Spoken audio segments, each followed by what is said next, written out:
So if you're here today, you may be looking into buying a new Nulgath Farming Pet. Well, this may very well help you out a bit. If you haven't already, make sure you hit that subscribe button and of course leave the video with a like. So I put a post out the other day just asking people to send me questions about the game, and I thought, why not go ahead and answer them all? So that is what we're beginning with today, and we are looking at all the different Nulgath Farming Pets, and I'm telling you which ones I think are the best. I am leaving out a couple, such as the original Oblivion Blade, which is a great pet by the way, but I've just left it out, and Tainted the Assistant because I think it's just an overrated little thing. But that's my opinion, and yours, as always, could be very different. Now, the reason we're at Nulgath himself is just I thought I'd point out he does have some quests here that are quite useful, because as you'll see later, some of these quests are attached to some of the farming ones, such as things like the Leary contract, which I believe is maybe member only, don't quote me on that, but you have got the Bone Dust region and the Cube region, which have always been incredibly helpful when you're farming for tainted gems. Anyway, it's also worth pointing out Swindle and Bilks. They've got lots of updates that have gone on here, and again, they have very useful quests, such as supplies to spin the Wheel of Chance, which we'll come on to a little bit later on, which has got some absolutely great rewards that can drop from here, and quite often or not, you do get the tainted gems and dark crystal shards, so it is a really useful one. You've also got the Assistant. I personally never actually use this one. I think it's probably irrelevant. I just go for supplies to spin the wheel, but there is quite a nice selection, including this Swindle's return policy, which is a quest if you haven't actually had a look at, I would thoroughly recommend doing. And of course there is the rip-off shop here, which has got all the farming items you could ever want for an awful lot of gold and quite a lot of unidentified tens, but you know, it is actually worth it if there's something really in particular you want. Mainly some of the unidentified items, that is what you predominantly use this shop for.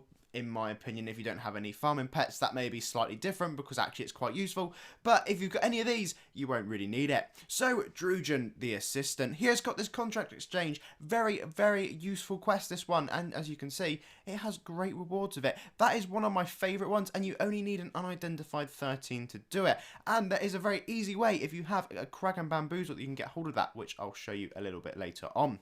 Again, supplies to spin the Wheel of Chances here, so you can go ahead and farm Eschrian, and you've got lots of other quests down here as well. Drudgen does set you back a whole 5,000 adventure coins, so he's not the cheapest pet going, but as far as making your life easier, he certainly does. But it is worth mentioning, if other players have this pet, you can use him as well, so that's great.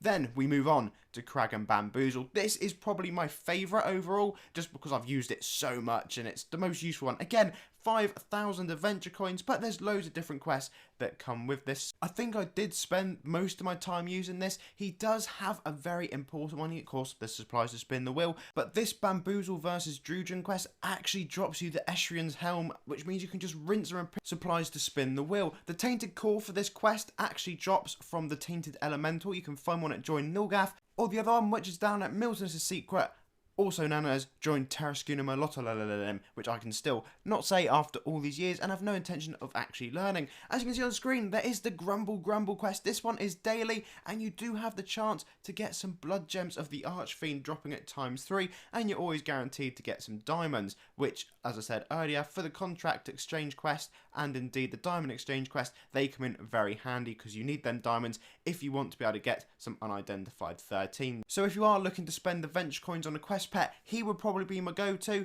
but that is just what I do, and there's some others in this video that we're going to come on to. Now, of course, we've got seasonal pets, so these ones are the ones that are available on Nulgath's birthday event, and as you can see, we have got the Bounty Hunter Drone Pet for 2,000, and for 1,500, the Nulgath Birthday Gift Pet. Now, these are pretty much identical. There's only one quest that is different, and I will show you which one that is. So if we have a look at the drone first, which is 500 adventure coins more expensive, you'll see we've got this top quest. Now this one is exactly the same on the birthday gift pet, and it has got some quite good rewards with it.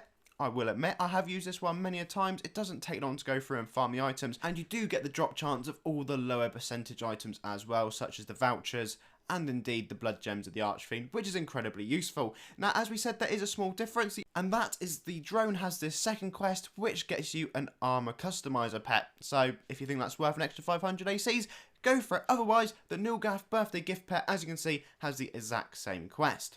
Let's move on to the Nulgath Larvae. So this one, if you do want to get it, you can get it from Drudgen the Assistant. He has got a quest. It is a member-only pet yet again, But if you are free players and you see one of these lurking around with someone, you can actually just click on it and you'll open up all of the quests, as you can see on screen, and that is actually quite good. All you have to do is join along to join Elemental, and then just kill the mana golem and some of the other enemies in the area, and lo and behold, you'll complete this quest, and there are some pretty nice drops that go with it. So now we're moving on to the Sword of Nulgath / the 8th Betrayal Blade. Now these again have the exact same quest. The 8th Betrayal Blade you can get from the Nulgath Larvae I showed you just a minute ago, and the Sword of Nulgath you can get as a quest reward from purchase the Sword of Nulgath. And as you can see, a lot of the quests here are actually just the ones Nulgath has, which is why it is actually a pretty decent pet to get your hands on for when you're just free roaming around all the different maps and areas.